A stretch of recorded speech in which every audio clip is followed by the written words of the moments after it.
দেবীং রামকৃষ্ণং জগদ্গুরুং পাদপদ্মে তয়ো শ্রিত্বা প্রণমামি মুহুর্মুহুঃ।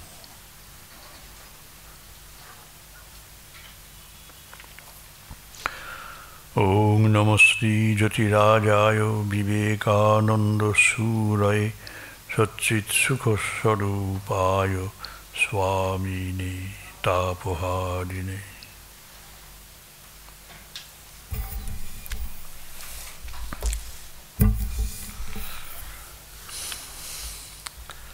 দেখুন, রাজযোগের সম্বন্ধে অনেক বই আছে ব্যাখ্যা ট্যাখ্যা করার, কিন্তু স্বামীজির রাজযোগ অন্য একটা মাত্রা পেয়েছে। ধ্যানসিদ্ধ পুরুষ, সপ্তর্ষির সেই মণ্ডলের ঋষি ধ্যানমগ্ন, শ্রীরামকৃষ্ণ শিশুর রূপ ধরে তাকে নিজের কাজের জন্য অনুরোধ জানালেন, আমি যাচ্ছি, তুমি এসো, এসো যাই, চলো চলি।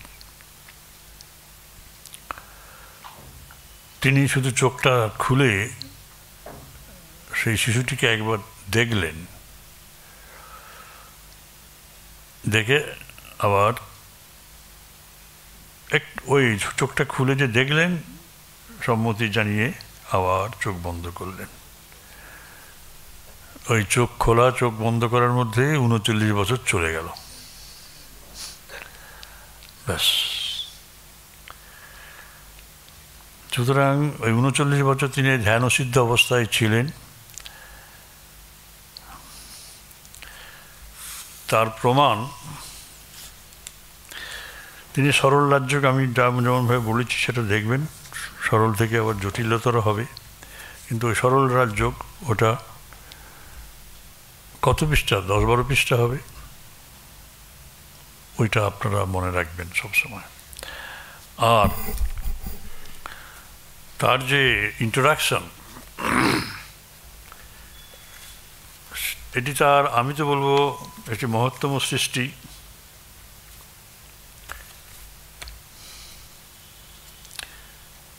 একটা ইন্ট্রোডাক্টরি একটা আছে, আমি সেটা পড়ছি না, আমি পড়ছি ইন্ট্রোডাকশন।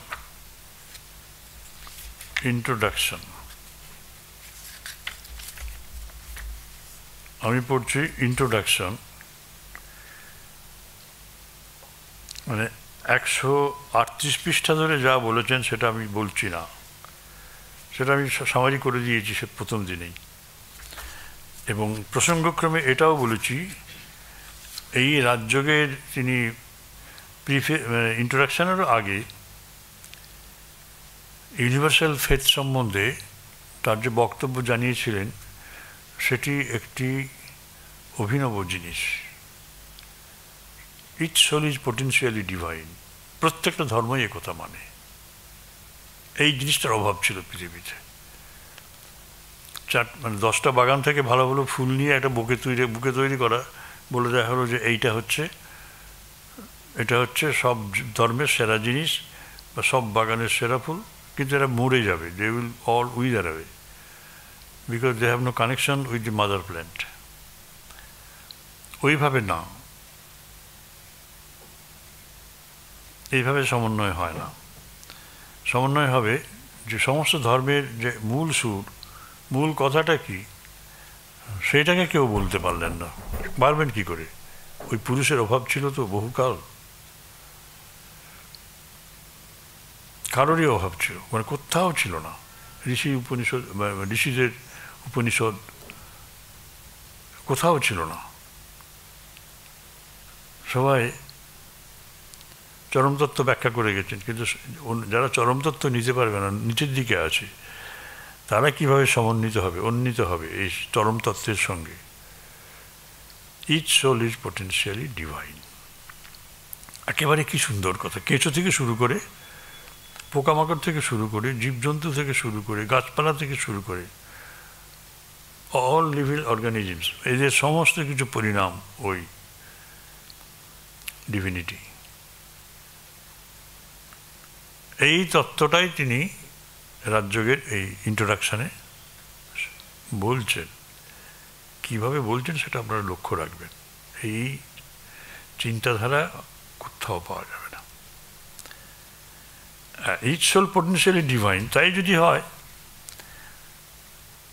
অস্বীকার করার উপায় নেই।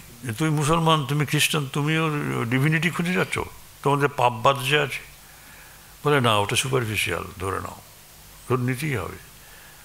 তুমি পাপই, পুণ্যবান হবে কি করে? যার স্বরূপ পাপী, সে পুণ্যবান হবে কি করে? হয় না। পাপটা হচ্ছে একটা এক্সটার্নাল ফ্যাক্টরের জন্য আসছে। গরম জল তো গরম হয় না, রেখে দিলে পরে ঠান্ডা হয়ে যায়, ওটা একটা আগন্তুক ধর্ম। পাপটা একটা আগন্তুক, একটা খারাপ কাজ করে ফেলেছ, কিন্তু সেটা যে লাস্টিং ইমপ্রেশন থাকবে এটা ঠিক না। ওটা শুভ কাজ করলে ওটা চলে যাবে, ক্যান্সেল আউট হয়ে যাবে, ক্রস হয়ে যাবে, থাকবে শুধু ডিভিনিটি। সবাই প্রার্থনা করে, গির্জায়, মন্দিরে, মসজিদে, সব প্যাগোডাতে সব যায়, সিনাগোগ সব যায়, আমাকে পবিত্র করো, তুমিও পবিত্রতার স্বরূপ, আমাকে পবিত্র করো। তাহলে গোলটা হবে এই ডিভিনিটিকে ম্যানিফেস্ট করার। The goal is to manifest this divinity within by controlling nature, মানে আমাদের যে সেকুলার কাজকর্ম, নেচার আর এক্সটার্নাল আর ইন্টারনাল। নেচার একটাই, দুটো ভাগ করেছি, একটা এক্সটার্নাল নেচার ম্যাক্রোকজম, এই পৃথিবীটার আমি ছাড়া ইউনিভার্স, জগৎ এবং জীবন, একটা জগৎ আর একটা জীবন, আমি, আমার পুরো রিয়েলিটি, আমার রিয়েলিটি দেহ মন, দেহটা বোধ করি জাগ্রতে, মনটা বোধ করি স্বপ্নে, এবং আত্মাকে, ডিভিনিটিকে অনুভব করি না, ডিভিনিটির সঙ্গে একাকার হয়ে যাই স্বপ্নে, সুষুপ্তিতে, গভীর ঘুমে। অর্থাৎ মাইক্রো রিয়েলিটি, জীবের পিছনে যে সত্য সেটা হচ্ছে এই ডিভিনিটি, আর এর পিছনে আত্মা, চৈতন্য, আর জগতের পিছনে বিশাল বিশাল বিশাল মহত মহিয়ান। এটা অনরণীয়ান, ওটা মহত মহিয়ান, অনুচ্চেয় অন্য ক্ষুদ্রতম এই মহত মহিয়ান। বলছেন যে এই সত্য, ওটা মহত মহিয়ান ব্রহ্মণ, বড়োর চেয়েও বড়, আর আত্মা চৈতন্য ক্ষুদ্রের চেয়েও ক্ষুদ্র। সেটা জীবের স্বরূপ, ওটা হচ্ছে এই জগতের স্বরূপ। এই এক্সটার্নাল আর ইন্টারনাল নেচার এই কন্ট্রোল করতে হয়, কন্ট্রোল করে এটা এই তত্ত্বে এসে হাজির হতে হবে। ব্রহ্মণ তত্ত্ব, ওটা হচ্ছে সমস্ত কিছুর কারণ, এটা হচ্ছে সমস্ত কিছুর পরিণাম। এই দুটোই কিন্তু অব্যক্ত থেকে জগৎ আসছে, ব্যক্ত হচ্ছে, তারপর আবার চলে যাচ্ছে, এই সার্কুলার চলছে, ক্রমশ প্রসারিত হচ্ছে। আমরা প্রসারিত রূপ, তারপর আমরা যখন বুদ্ধত্ব প্রাপ্ত হব তখন সেটা কী হবে? আবার সেই চৈতন্যে সেই অব্যক্ত ফিরে যাবে, আনম্যানিফেস্টে ফিরে যাবে, আবার শুরু হবে সেই কেঁচো থেকে, এর থেকে, সে থেকে। সেটা কাকে ঘৃণা করবেন? সর্বভূত সেই প্রেমময়। এই কথা আর কি বলেছেন? কেউ বলেননি। এখন এটাই আমাদের গোলটাও ঠিক করে দিলেন স্বামীজি, সব ধর্মের মূল কথা। আর do this either by work, এটা কী করে করবে? Work by work or worship or psychic control. Work হচ্ছে কর্মযোগ, ওয়ার্শিপ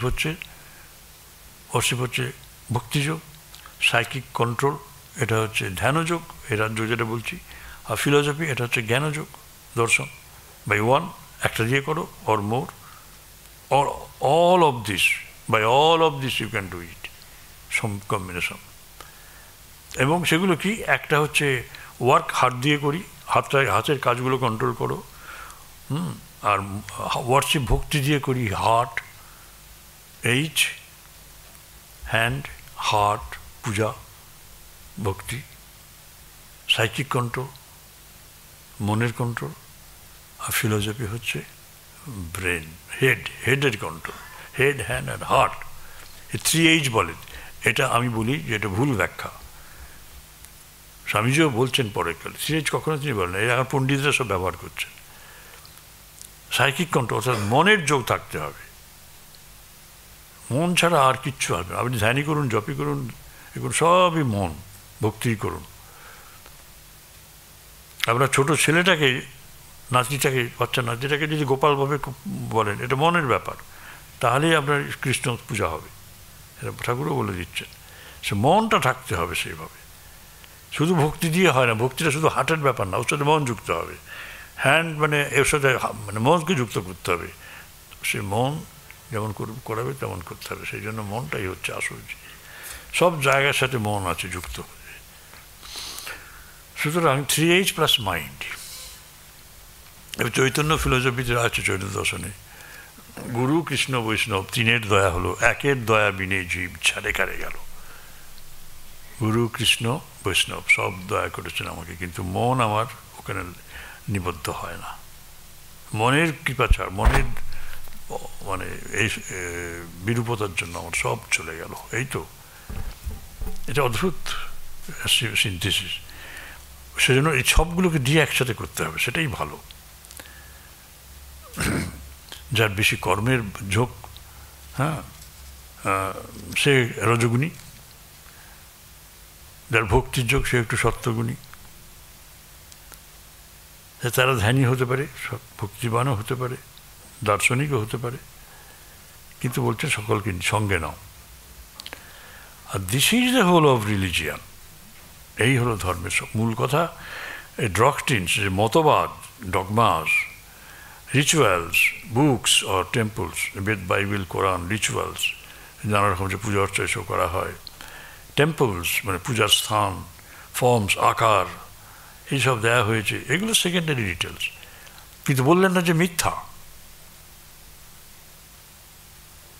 বললেন না কখনো যেগুলো সব মিথ্যা, এগুলো দরকার নেই। দরকার নেই না, এটা খোসা, এগুলো হচ্ছে সেকেন্ডারি ডিটেলস, মাধ্যমিক স্তরে দরকার, কিন্তু প্রাইমারিলি তাদের কোনো ভ্যালু নেই। তার মানে তুমি কাউকে ঘৃণা করতে পারো না। যারা টেম্পলে আছে, যে পুজো করছে, যারা এইসব নিয়ে আছে, তাদেরকে তুমি বলবে না যে তোমার এটা পথ নয়, this is not for you.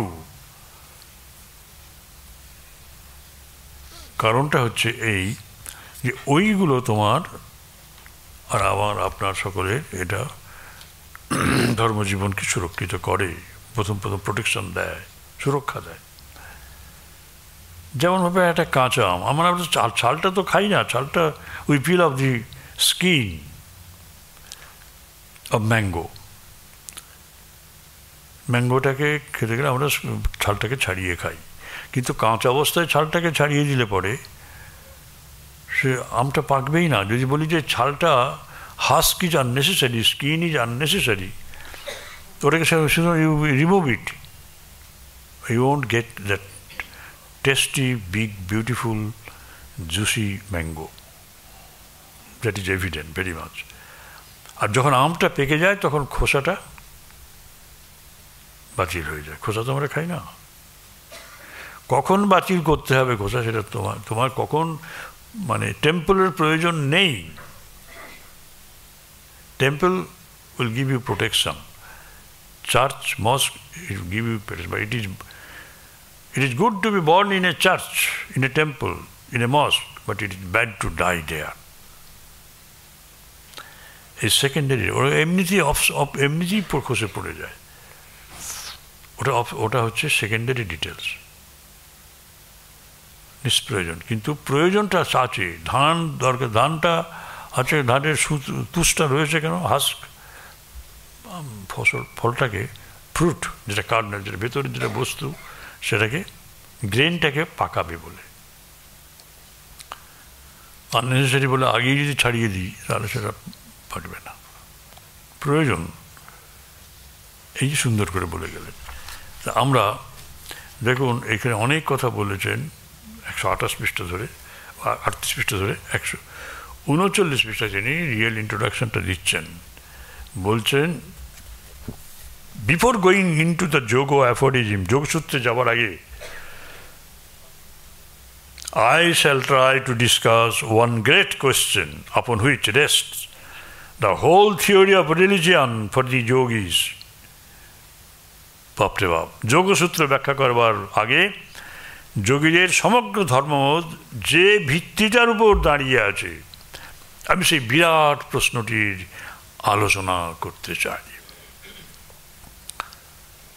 বলছেন যে জগতের সর্বশ্রেষ্ঠ মনীষীবৃন্দ সকলেই এ বিষয়ে একমত বলে বোধ হয়, আর জড় প্রকৃতি সম্বন্ধে অনুসন্ধানের ফলে এটা প্রমাণিত হয়ে গেছে যে আমরা আমাদের বর্তমান যে বিশেষ ভাবের পিছনে অবস্থিত এক নির্বিশেষ ভাবের বহিঃপ্রকাশ এবং ব্যক্ত ভাবস্বরূপ। অর্থাৎ আমরা যে এখানে আছি, ব্যক্ত হয়ে রয়েছি, আমাদের এই বিশেষ ভাবের পশ্চাতে এক নির্বিশেষ ভাবের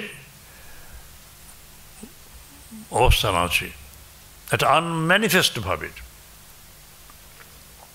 সেজন্য বলছেন এই যে ফিজিক্যাল নেচার যেটা দেখছি এখন, আমি সুপর্ণানন্দ, এই যে আপনাদের একটা রূপ এবং নাম নিয়ে যে আমরা অবস্থান করছি, এই রূপ এবং নাম যখন লয় হয়ে যায় তখন আমরা নির্বিশেষ বা অ্যাবসলিউট কন্ডিশনে চলে যায়। সেটাই হচ্ছে সুষুপ্তি। গভীর ঘুমে আমার রূপও নেই, আমার নামও নেই।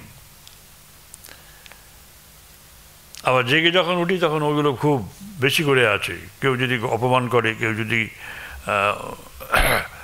দুর্ব্যবহার করে, আমরা তখন সেগুলো রিয়্যাক্ট করি সঙ্গে সঙ্গে, কুকথা বলে, আঘাত করে। কিন্তু স্বপ্নে যখন আমরা থাকি তখন ওই দুটোর মাঝামাঝি জায়গাতে শরীরে মন নেই, কিন্তু শরীর থেকে মনটা বেরিয়ে গেল, গিয়ে স্বপ্নে শরীরটা তো বিছানায় পড়ে আছে, মন বেরিয়ে গিয়ে নতুন জগৎ সৃষ্টি করলো, এবং সেই মন মাঝে মাঝে শরীরটাকে দেখে। স্বপ্নে নিজের শরীর দেখা খুব ভালো, তো সেটা হচ্ছে সবচেয়ে সেরা স্বপ্ন। কারণ আপনার শরীর, আপনি শরীর নন, যেটা জাগ্রত অবস্থায় মিশে থাকে সব। হ্যাঁ, আমার শরীর, আমি আমি আমি আমি বিদ্বান, আমি গায়িকা, আমি ভক্ত, আমি রোগা, আমি ধনী, আমি বলবান, নানাভাবে আমরা চলে যাই। সেজন্য বলছেন, but back at the back of our present relative condition, এই হচ্ছে an absolute condition exists, and we are all going forward to return to that absolute. That being granted, the question is, which is better, the absolute or this state? কিন্তু there are not wanting people, এরকম মানুষের অভাব নেই যারা মনে করে যে আমাদের এই যে বর্তমান রূপ,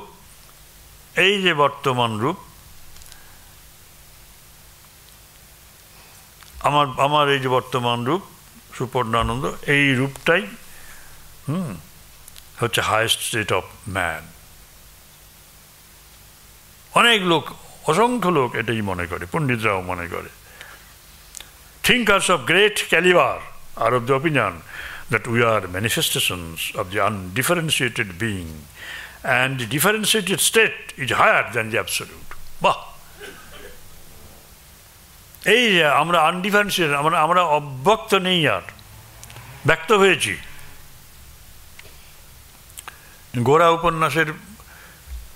গোরা উপন্যাসটা কেন লেখা হয়েছিল জানেন? গোরা উপন্যাসের পিছনে যখন পঞ্চানন তর্করত্নের সাথে দেখা করতে গেছিলেন নোবেল প্রাইজ পাওয়ার পর, মানে রবীন্দ্রনাথকে সম্বর্ধনা দেওয়ার জন্য হিন্দু সমাজের পক্ষ থেকে পঞ্চানন তর্করত্নকে বলা হয়েছিল। উনি বলেছেন, না, আমি যাব না। তারপর রবীন্দ্রনাথ নিজে স্বয়ং গেছিলেন, কারণ তিনি বলেছিলেন যে আমাকে যদি সম্বর্ধনা দেওয়ার জন্য যদি তোমাদের ইচ্ছে থাকে তাহলে পঞ্চানন তর্করত্নকে নিয়ে আসতে হবে, তার হাত থেকে পেলে আমি কৃতার্থ মনে করব নোবেল প্রাইজ পাওয়ার সম্বর্ধনা। তখন যেতে রাজ্য হয়নি, তো রবীন্দ্রনাথ নিজে এসেছিলেন, আসতে বলেছিলেন কবিকে, কাঁদতে কাঁদতে চোখ দিয়ে জল ঝরঝর করে জল বেরোচ্ছে, বলছেন, দেখো বাবা, তুমি হিন্দু ধর্মের মধ্যেই তোমরা বড় হয়েছ, বিশাল এই যে একটা অট্টালিকা, প্রাসাদ, এই যে হর্ম, এটা বহু ব্যবহারে জীর্ণ, বহুকাল ধরে আছে, কত লোককে পার করিয়েছে, কিন্তু আজকালের নিরিখে তার ভেতরে সব অনেক ফাটল তৈরি হয়েছে। তোমরা সে ফাটলটাকে আরও বড় করছো ঘা মেরে মেরে,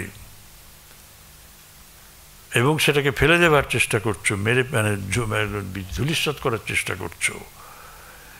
এই দুঃখে আমার মন বড় অশান্ত। কাঁদছেন, বলছেন এই বৃদ্ধের চোখে জল। বলে আচ্ছা ঠিক আছে, আপনার কথা আমার মনে থাকবে। এবং উনি হিন্দু ধর্মের হয়ে গোড়ার মুখ দিয়ে হিন্দু ধর্মের মানে যে এমিনেন্স,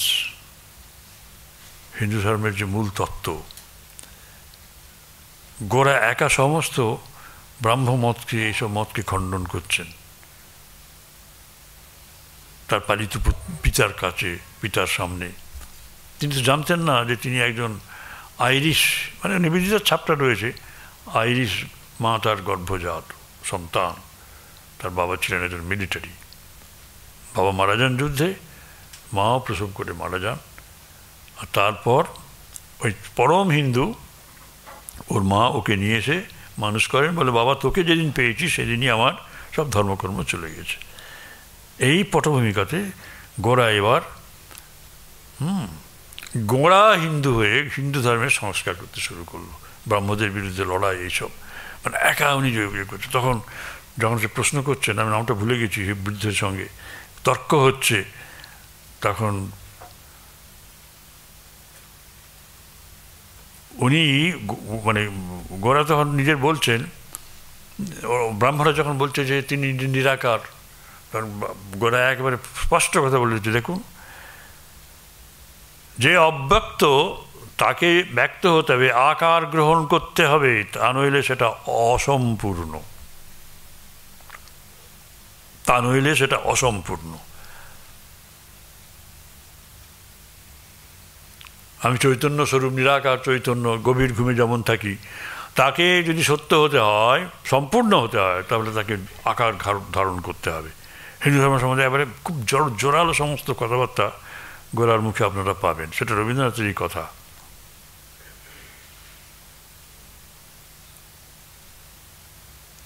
আর বিজয়া উপন্যাসে রবীন্দ্রনাথ একজন ব্রাহ্মণদের মুখ দিয়ে হিন্দু ধর্মের প্রশংসা করিয়েছে।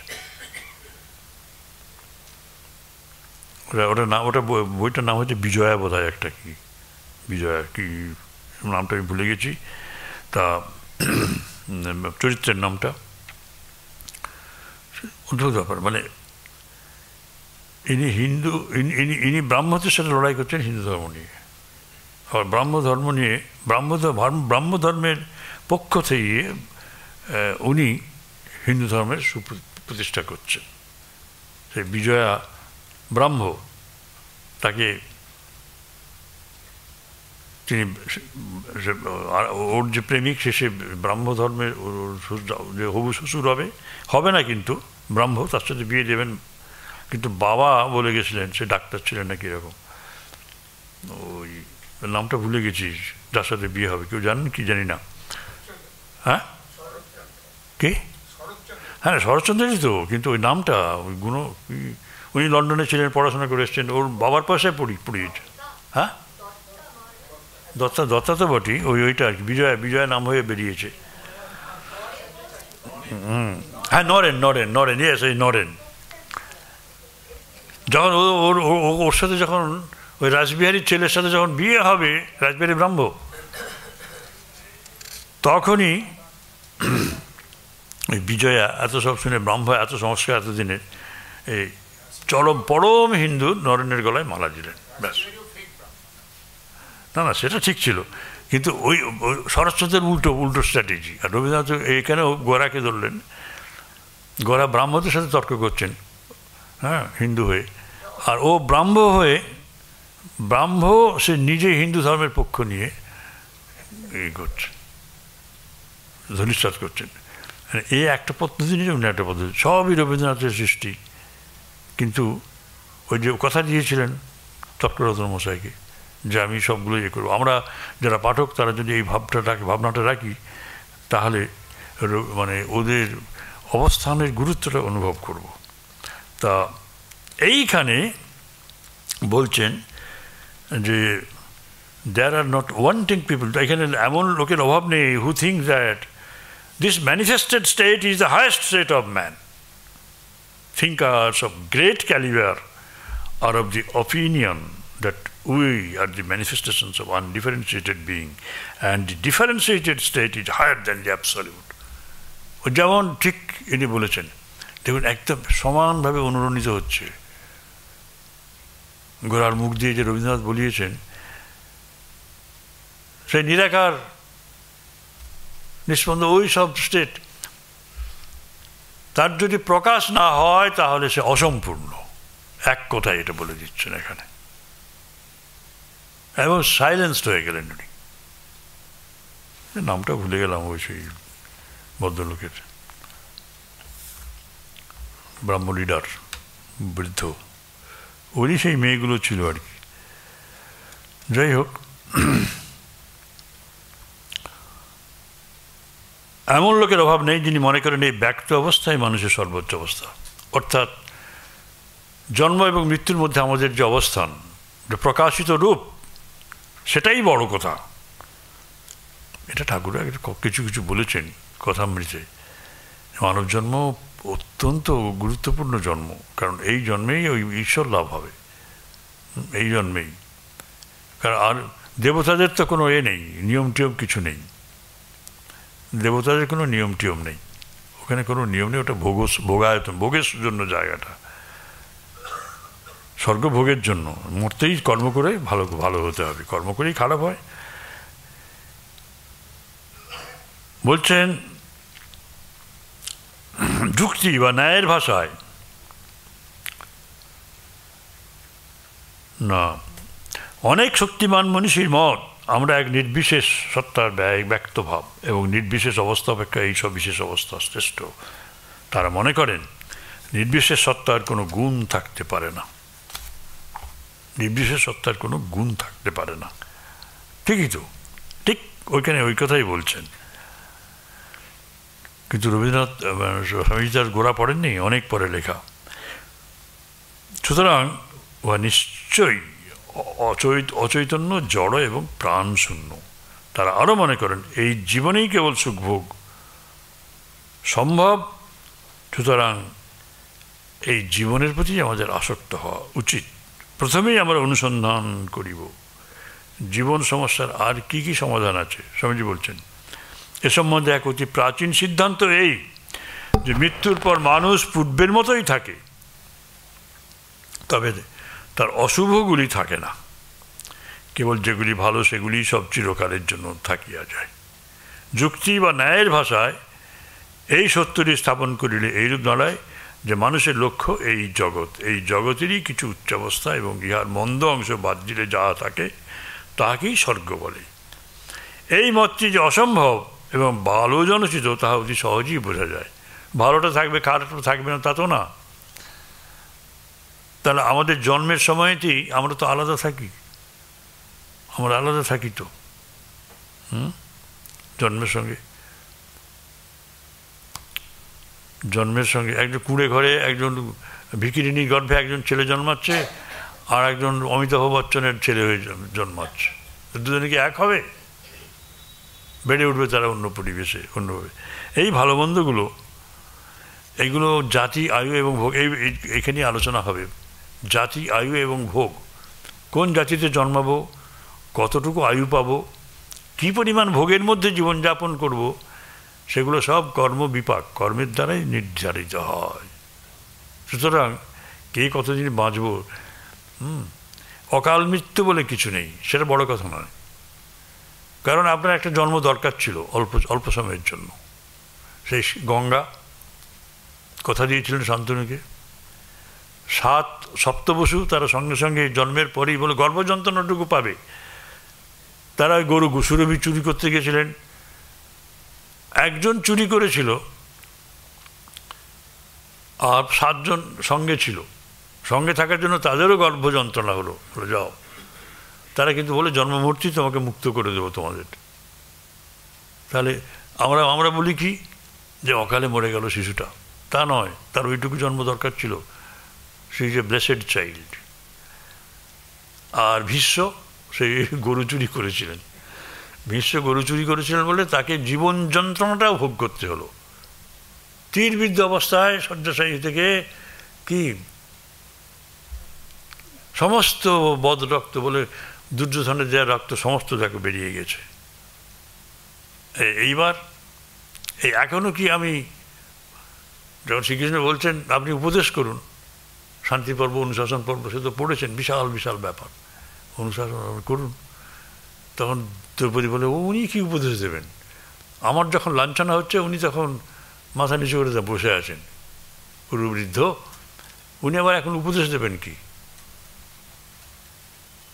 তখন ভীষ্ম বলছেন, দেখো দ্রৌপদী, আমি অন্নদাস ছিলাম, সেই রক্ত সব বেরিয়ে গেছে এই তপস্যা, দীর্ঘ তপস্যার মধ্য দিয়ে। এই যন্ত্রণা আমরা ভাবছি তার যন্ত্রণা হয়নি, তা তো না। Blood was oozing out from every pore, সব শরীরে চিৎ ছিল, শরীরের সর্ব জায়গায়। বেঁচে ছিলেন এই যন্ত্রণা সহ্য করে, জীবন যন্ত্রণাটা সহ্য করতে হয়েছিল। এই তার ললাট লিপি। তার ভাইয়েরা সঙ্গে সঙ্গে মুক্ত হয়। এই জন্য বলছেন মন্দ এটা হয় না, কিছু মন্দ নাই, সব ভালো। এরূপ জগতে বাস করার কল্পনাকে ভারতীয় নৈয়ায়িকগণ আকাশ কুসুম বলে বর্ণনা করেন। আধুনিককালে আরেকটি মত অনেক সম্প্রদায় কর্তৃক উপস্থাপিত, তা এই: মানুষ ক্রমাগত উন্নত করিবে এবং চরম লক্ষ্যে পৌঁছিবার চেষ্টা করিবে, কিন্তু কখনোই সেই লক্ষ্যে পৌঁছিতে পারিবে না, ইহাই মানুষের নিয়তি। এই মত আপাতত অতি উপাদেয় বলে বোধ হলো অসম্ভব, কারণ সরল রেখায় কোনো গতি হইতে পারে না, সমুদয় গতি বৃত্তাকারে হয়। যদি তুমি একটি প্রস্তর আকাশে নিক্ষেপ করো, তারপর যদি তুমি দীর্ঘকাল বাঁচিয়ে থাকো ও প্রস্তরটি কোনো বাধা না পায়, তবে উহা ঠিক তোমার হাতে ফিরিয়া আসিবে। একটি সরল রেখাকে অসীমভাবে বর্ধিত করা হইলে উহা একটি বৃত্তরূপে পরিণত হইবে। অতএব মানুষ ক্রমাগত উন্নতির দিকে অগ্রসর হচ্ছে, কখনো থামে না, এই মত অসম্ভব। অপ্রাসঙ্গিক হলেও আমি মন্তব্য করতে পারি, কাহাকেও ঘৃণা করিও না, সকলকে ভালোবাসিও। এই নীতিশাস্ত্রের এই মতবাদটি পূর্বোক্ত মতবাদ দ্বারা ব্যাখ্যাত হইয়া যায়। যেমন তড়িৎ সম্বন্ধে, ইলেকট্রিসিটি, আধুনিক মতেই ওই বিদ্যুৎ আধার যন্ত্র ডায়নামো হইতে বহির্গত হইয়া আবার সেই যন্ত্রে প্রত্যাবৃত্ত হয়। ঘৃণা ও ভালোবাসা ঠিক একই রূপ। সমুদয় শক্তি আবার উৎসমুখে ফিরে আসবে।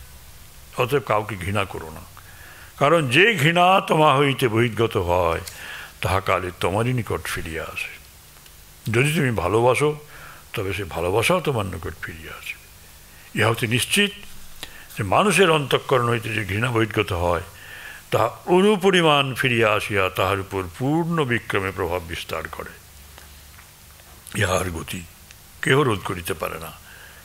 একইভাবে ভালোবাসাও তার প্রতিটি স্পন্দন সহ ফিরে আসে। অনন্ত উন্নতি, এই যে কথা, এস মত স্থাপন করা অসম্ভব। তা আরও অন্যান্য প্রত্যক্ষের উপর স্থাপিত অনেক যুক্তি দ্বারা প্রমাণ করা যাইতে পারে। প্রত্যক্ষ দেখা যাচ্ছে বিনাশী পার্থিব সকল বস্তুর চরম গতি। অতএব বিনাশ মানে কি? বিনাশ মানে হচ্ছে কার্য কারণে ফিরে যাওয়া, মানে আত্যন্তিক বিনাশ নয়। বৃক্ষটা আবার বীজে ফিরে গেল, আমি আবার যেখান থেকে এসেছিলাম সেখানে ফিরে গেলাম। মৃত্যুতে আমার বিনাশ হলো না, অব্যক্ত থেকে এসেছি, অব্যক্তে ফিরে যাচ্ছি। ওই কেঁচো থেকে এসেছি, আবার বুদ্ধ এলাম, বুদ্ধ চৈতন্য সে অপ্রকাশিত, অব্যক্ত, সে আবার কেঁচো হয়ে আসছে। এইভাবে ফিরবে সার্কুলার ওয়েতে, এইভাবে আবার ক্রমবিকাশ হচ্ছে। তাই যদি হয় তাহলে তো অদ্ভুত ব্যাপার না? এই জন্যই বলছেন সর্বভূত সেই প্রেমময়, মন প্রাণ শরীর সখা কর অর্পণ এসবার পায়। স্বামীজি বারবার বলছেন না, ক্রমবিকাশবাদ সত্য এবং ক্রম সংকোচনবাদও সত্য। ক্রমশ বিকশিত হয়ে সংকুচিত হয়ে আবার সেই শুরু করছে। তাহলে একটা কেঁচোকেও মারার অধিকার নেই, একটা পোকামাকড়কেও মারার অধিকার নেই, একটা জঘন্যতম মানুষকেও, মনুষ্য জন্ম তো আরও দুর্লভ, তাকেও সম্মান জানাতে হয়। দুর্লভ মনুষ্য জন্ম তো সে পেয়েছে এতক্ষণ পরে, তার এবার ইভলিউশন, প্রকৃতি ইভলিউশন শুরু হবে, মনের ইভলিউশন। তাহলে দেখুন, সৃষ্টির কোনো স্তরে কোনো কিছুকে আমরা নিজেরা ধ্বংস করতে পারি না। একটা মানুষকে মারাও যেমন, একটা কেঁচোকে মারাও সেরকম। অদ্ভুত জিনিস। তা এইভাবে ব্যাপারটা সব দেখলে পরে আমাদের জগৎটাই পাল্টে যায়। তা বলছেন,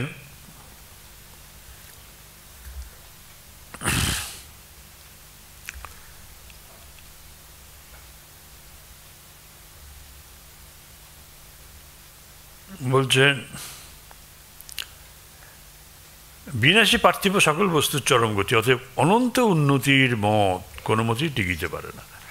আমাদের নানা প্রকার চেষ্টা, আমাদের এই সব আশা, এত সব ভয়, এত দুঃখ সুখ, এসবের পরিণাম কি?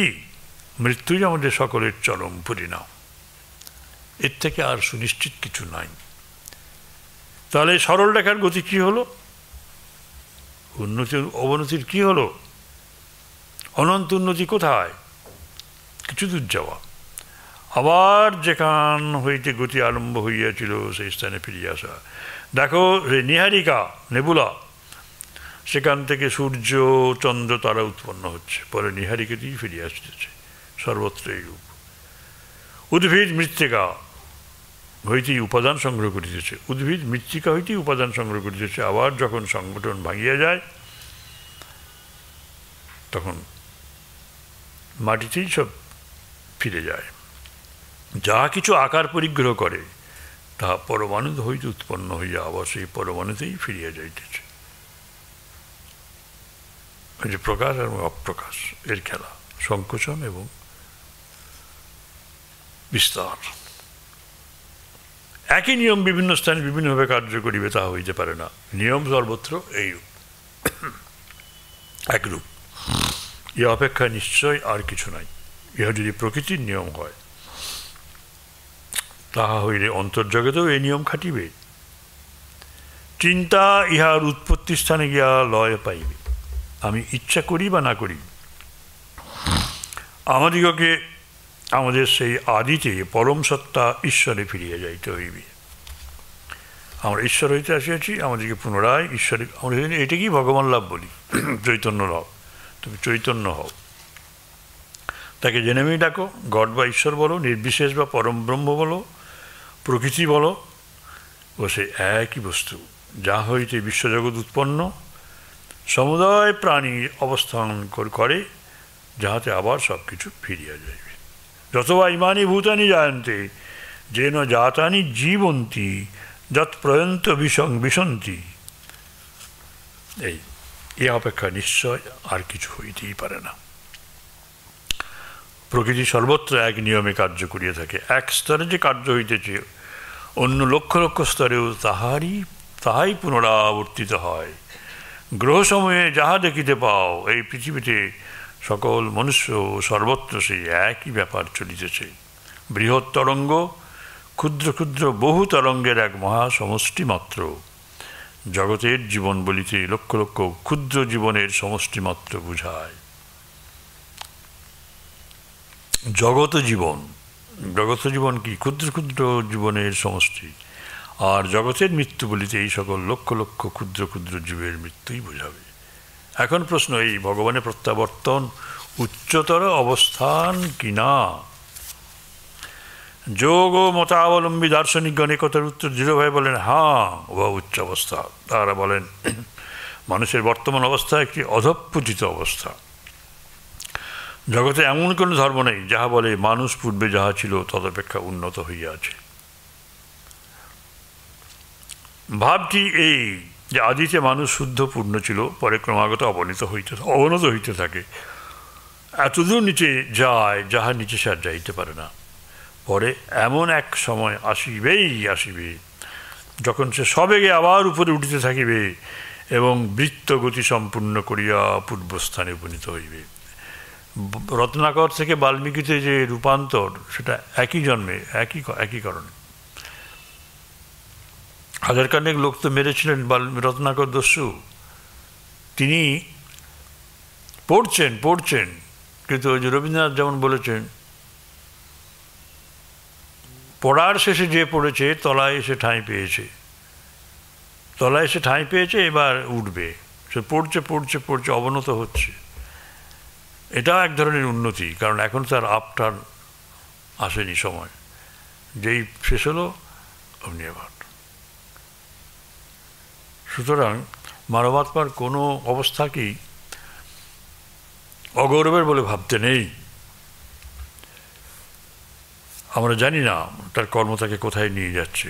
ঠিক পথে নিয়ে যাবে, হয়তো ঘুর পথে যাচ্ছে, সরলরেখায় যাচ্ছে না, সেটাই আমাদের কাছে দুঃখের কারণ হয়। মানুষ প্রথমে ভগবান হইতে আসে, মধ্যে সে মনুষ্যরূপ লাভ করে, পরিশেষে পুনরায় ভগবানে প্রত্যাবর্তন করে। দ্বৈতবাদের ভাষায় তত্ত্বটি এইভাবেই বলা হয়। আর অদ্বৈতভাবের ভাষায় বলিতে গেলে মানুষই ব্রহ্ম, আবার ব্রহ্মভাবে ফিরিয়া যায়, এই তো একই কথা। সুতরাং ব্রহ্ম বা নিরাকার তত্ত্ব আর সাকার তত্ত্ব নিয়ে চেঁচামেচি করা কেন?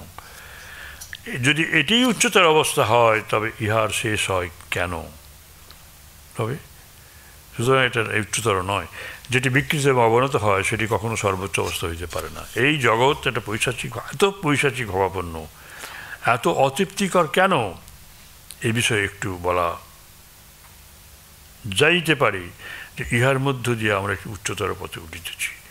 নবজীবন লাভ করিবার জন্য এই অবস্থার ভিতর দিয়ে আমাদিগকে চলিত হইবে।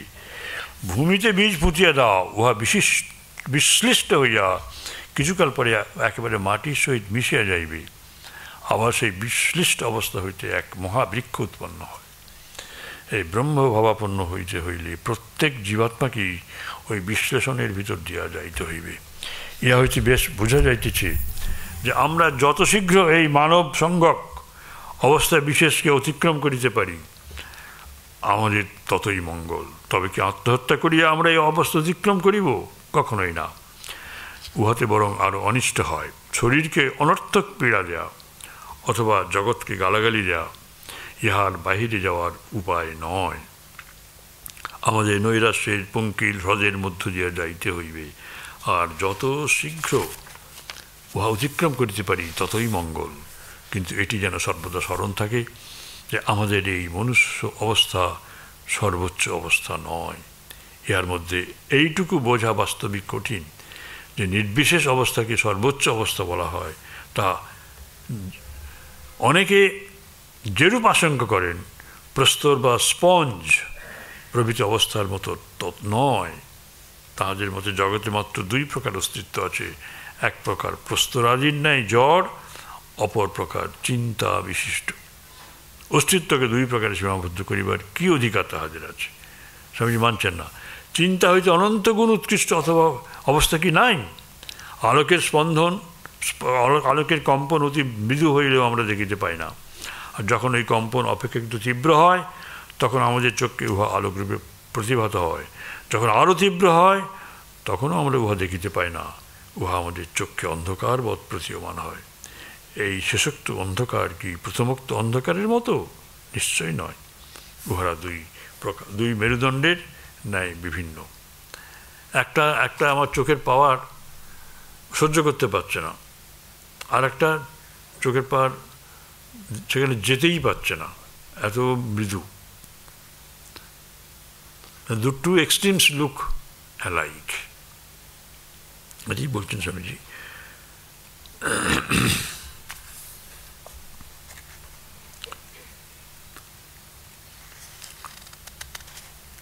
প্রস্তরের চিন্তা শূন্যতা এবং ভগবানের চিন্তা শূন্যতা কি এক প্রকারের? কখনোই না।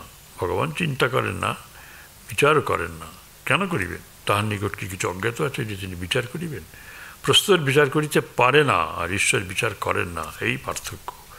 পূর্বোক্ত দার্শনিকেরা মনে করেন চিন্তার বাইরে যাওয়া অতি ভয়াবহ ব্যাপার, তাহারা চিন্তার অতীত কিছু খুঁজিয়া পান না। যুক্তি বিচার অতিক্রম করিয়া অনেক উচ্চতর অবস্থা রহিয়াছে। বাস্তবিক বুদ্ধির অতীত প্রদেশেই আমাদের প্রথম ধর্মজীবন আরম্ভ হয়। বুদ্ধি দিয়ে ধর্মজীবন বিচার করা যাবে না। যখন তুমি চিন্তা, বুদ্ধি, যুক্তি সমুদায় অতিক্রম করিয়া চলিয়ে যাও, তখনই তুমি ভগবত প্রাপ্তির পথে প্রথম পদক্ষেপ করিলেন। অনেকে বলবে যে তোমার একটা কাজটা ঠিক হচ্ছে না, ওইখানেই you can silence him or them. ইহাই জীবনের প্রকৃত আরম্ভ। যাহাকে সাধারণত জীবন বলা হয়, তাহা প্রকৃত জীবনের ভ্রূণ অবস্থা মাত্র। আর প্রশ্ন হতে পারে, চিন্তা ও বিচারের অতীত যে অবস্থা, সর্বোচ্চ অবস্থা, তার প্রমাণ কি? প্রথমত, জগতের শ্রেষ্ঠ ব্যক্তিগণ যাহারা কেবল বাক্য ব্যয় করিয়া থাকে, তাহাদের অপেক্ষা মহত্তর ব্যক্তিগণ নিজ শক্তি বলে যাহারা সমগ্র জগৎকে পরিচালিত করিতেছেন, যাহাদের চিন্তায় স্বার্থের লেশমাত্র নাই, তাহারা সকলেই ঘোষণা করিয়া গিয়াছেন এই জীবন সে অনন্ত স্বরূপে পৌঁছিবার পথে একটি ছোট্ট সোপান মাত্র। দ্বিতীয়ত, তাহারা কেবল এইরূপই বলেন তাহা নহে, পরন্তু তাহারা সকলকেই সেই পথ দেখাইয়া দেন, তাহাদের সাধন প্রণালী বুঝাইয়া দেন, যাহাতে সকলেই তাহাদের অনুসরণ করিতে পারে। এটাই অবতারের বৈশিষ্ট্য। তারা নিজেরা করেন আর অন্যকে দেখিয়ে দেন, বুঝিয়ে দেন। শ্রীরামকৃষ্ণ, বুদ্ধ, যিশু, মোহাম্মদ, এই চৈতন্য, শঙ্কর, এরা সব করেছেন। তৃতীয়ত, আর কোনো পথ নাই। জীবনের আর কোনো প্রকার ব্যাখ্যা দেওয়া যায় না। যদি স্বীকার করা যায় যে ইহা অপেক্ষা উচ্চতর অবস্থা নাই, তবে জিজ্ঞাসা এই যে আমরা চিরকাল এই চক্রের ভিতর ঘুরিতেছি কেন? কোন যুক্তি দ্বারা এই জগতের ব্যাখ্যা করা যায়? যদি আমাদের ইহা অপেক্ষা অধিক দূরে যাইবার শক্তি না থাকে, যদি আমাদের ইহা অপেক্ষা অধিক কিছু প্রার্থনা করিবার না থাকে, তাহলে এই পঞ্চ ইন্দ্রিয় গ্রাহ্য জগৎই আমাদের জ্ঞানের চরম সীমা হইয়া থাকিবে। ইহাকেই অজ্ঞেয়বাদ বলা হয়, অ্যাগনস্টিসিটি। ইন্দ্রিয়ের সাক্ষ্যে বিশ্বাস করিতেই হইবে এমন কি যুক্তি আছে? আমি তাহাকেই যথার্থ অজ্ঞেয়বাদী বলিব, যিনি পথে চুপ করিয়া দাঁড়াইয়া থাকিয়াই মরিতে পারেন। যদি হসপিটালেও যাবেন না, যদি যুক্তি আমাদের সর্বস্ব হয়, তবে শূন্যবাদের পক্ষ অবলম্বন করিয়া আমরা কোথাও দাঁড়াইতে পারি না। কেবল অর্থ, যশ, নামের আকাঙ্ক্ষা ব্যতীত অপর কোনো বিষয়ে যদি কেউ নাস্তিক হয়, তবে সে একটি জুয়াচোর মাত্র। কেবল অর্থ, যশ, নামের আকাঙ্ক্ষা ছাড়া অপর সব বিষয়ে যদি কেউ নাস্তিক হয়, তবে সে একটি জুয়াচোর মাত্র। কান্ট নিঃসংশয়ে প্রমাণ করিয়াছেন, আমরা যুক্তিরূপ বিরাট আসান প্রাচীর ভেদ করিয়া তাহা অতিক্রম করিতে পারি। কিন্তু ভারতীয় দার্শনিকগণের প্রথম কথা, আমরা যুক্তিকে অতিক্রম করিতে পারি। উনি বলতে পারি না, যদি আমরা যুক্তিরূপ বিরাট পাষাণ প্রাচীর ভেদ করিয়া অতিক্রম করিতে পারি না, কান্টের মত। কিন্তু ভারতীয় দার্শনিকগণের প্রথম কথা, আমরা যুক্তিকে অতিক্রম করিতে পারি। আর যুক্তি যেখানে স্তব্ধ হয়, সেখানেই ধর্মের শুরু হয়। প্রথম থেকেই বলছেন, যোগীরা অতি সাহসের সহিত অন্বেষণে প্রবৃত্ত হন, এমন এক বস্তু লাভ করিতে সমর্থ হন যাহা যুক্তির ঊর্ধ্বে। সেখানেই আমাদের বর্তমান অবস্থার কারণ খুঁজিয়া পাওয়া যায়, যাহা আমাদের জগতের বাহিরে লইয়া যায়। এমন বিষয় শিক্ষা করিবার ইহাই ফল, ইহাই ধর্মবিজ্ঞান। যেমন ধরুন লাহিড়ী বাবা চাকরি করতেন, সংসারী ছিলেন, সেই গুহায় বেড়াতে গেলেন, বললেন এটা কার আসন? বললে এটা দেখ তোমারই আসন, তুমি ফেলে চলে গেছো, ব্যাস বুঝ বললেন তোমারই আসন, সঙ্গে সঙ্গে ফ্ল্যাশ করলো। এবং লাহিড়ী বাবার জীবন তো আমাদের বাঙালিদের কাছে খুবই শ্রদ্ধেয়। এই হলো আজকে দিদি আসুন।